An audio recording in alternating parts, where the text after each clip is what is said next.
Real মাদ্রিদও একটা অঘটনের শিকার হয়েছে, সেটাকে অঘটন বলবো নাকি অন্য কিছু বলবো। প্রথমবারের মতো ফ্রেঞ্চ ক্লাব লিল স্প্যানিশ কোনো ক্লাবকে চ্যাম্পিয়ন্স লিগে হারাতে পেরেছে। 3 বছর পর চ্যাম্পিয়ন্স লিগে ফিরে মাদ্রিদের মতো দলকে নিজেদের মাঠে হারিয়ে দেওয়া বিরাট ব্যাপার। ফার্স্ট হাফে ভালো একটা চান্স পেয়েছিলেন এন্ড্রিক, যিনি প্রথমবারের মতো রিয়াল মাদ্রিদে স্টার্ট করেছেন, কিন্তু এই জায়গায় হ্যান্ডবলের কারণে কামাভিঙ্গাকে পেনালাইজ করা হয়। একটা পেনাল্টি থেকে লিল এগিয়ে যায়, ডেভিড গোল করেছিলেন, পরে গিয়ে কিলিয়ান এমবাপেকেও নামাতে হয়েছিল, কিন্তু কোনো কিছুতেই আর কোনো কিছু হয়নি রিয়াল মাদ্রিদের।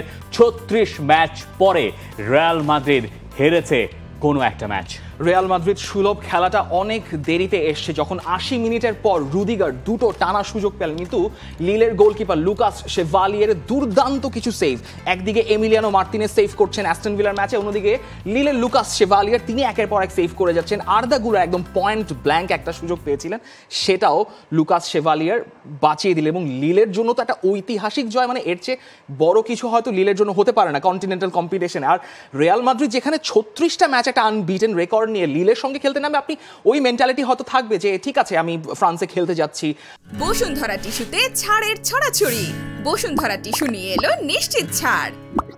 অনেক অবস্টেকল আছে, আমার এমবাপে বেঞ্চে আছেন, ইনজুরি সমস্যা থাকতে পারে, কিন্তু এরকম চিন্তা কখনো কার্লো আনচেলত্তি করবেন না। তার দল এত টুথলেস বলা ঠিক হবে না, কিন্তু এরকম ওয়েস্টেড চান্সেস অপরচুনিটি নিয়ে লিলের কাছে হেরে যাবে। বাট এটা কি আসলে কার্লো আনচেলত্তি একটা অপরচুনিটি হিসেবেই দেখছেন?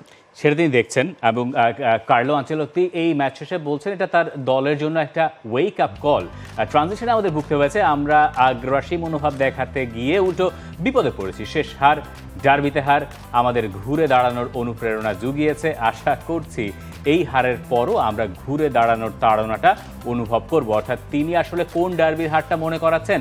জানুয়ারি মাসে রিয়াল মাদ্রিদ যে আতলেতিকো মাদ্রিদের কাছে কোপা দেল রেতে হারলো, সেই ম্যাচের পরে টানা 36 ম্যাচ রিয়াল মাদ্রিদ জিতেছে। জিতেছে তো নাই, মানে হারে নাই, তার ভেতরে চ্যাম্পিয়ন্স লিগ তারা জিতেছে, লা লিগা জিতেছে। এরপরে এতদিন পরে তাদের ওই অপরাজিত থাকার ধারাটার ছেদ পড়লো। এই ম্যাচে যুক্তি আছে, এই যুক্তিটা হচ্ছে কি খুবই অখণ্ড যুক্তি, কারণ আপনি লাস্ট সিজনে লা লিগায় একটা ম্যাচে হেরেছেন আতলেতিকোর সঙ্গে, ওই আতলেতিকোর সঙ্গে হারার পরই আপনি আপনার ট্যাকটিক্যাল চেঞ্জেসগুলো এনেছেন, তারপর কোপা দেল রেতে আপনি হারলেন আতলেতিকোর সঙ্গে, তারপর যে সিজনের রানটা গেল, চ্যাম্পিয়ন্স লিগ আসলো, লা লিগা আসলো। এই সিজনের শুরু দিকে প্রথম দিকেই মনে হচ্ছিল রিয়াল মাদ্রিদ সুলভ খেলা খেলছে না, সময় লেগেছে। সো এটা কিন্তু আনচেলত্তি ভুলও বলছেন না, কিন্তু সেটাও আসলে আপনি যখন লিলের কাছে হেরে যান, তখন ওই মেন্টালিটি কিংবা এত স্টারের প্লেয়ার নিয়ে আপনি যখন লিলের কাছে হারেন, প্রশ্ন উঠতেই পারে।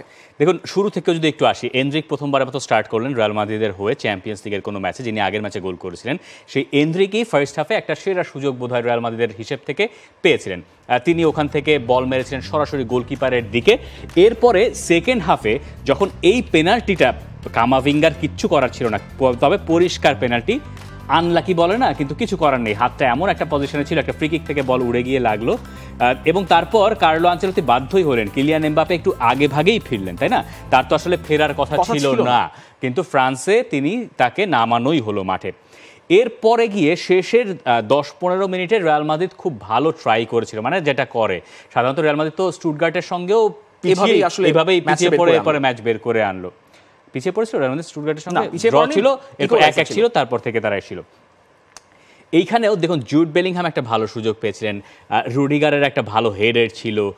এই জায়গায়ও গোলকিপারের একটা বড় ক্রেডিট আপনাকে দিতে হবে, লিল গোলকিপারের, যিনি সবকিছু মিলিয়ে এই ম্যাচটাকে লিলের পক্ষে আনতে বা নিজেদের পক্ষে নিয়ে যেতে অনেক বেশি সাহায্য করেছেন। ডেফিনেটলি স্প্যানিশ দলগুলোর জন্য খুব খারাপ একটা রাত গেল, স্মরণীয় রাত তো আমরা বলবো ইউসিএল আমাদের জন্য, যারা মাদ্রিদের জন্য হয়তো।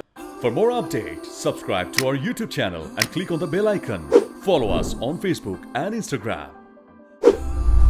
Download T-Sports app to enjoy exciting games and highlights. Visit tsports.com.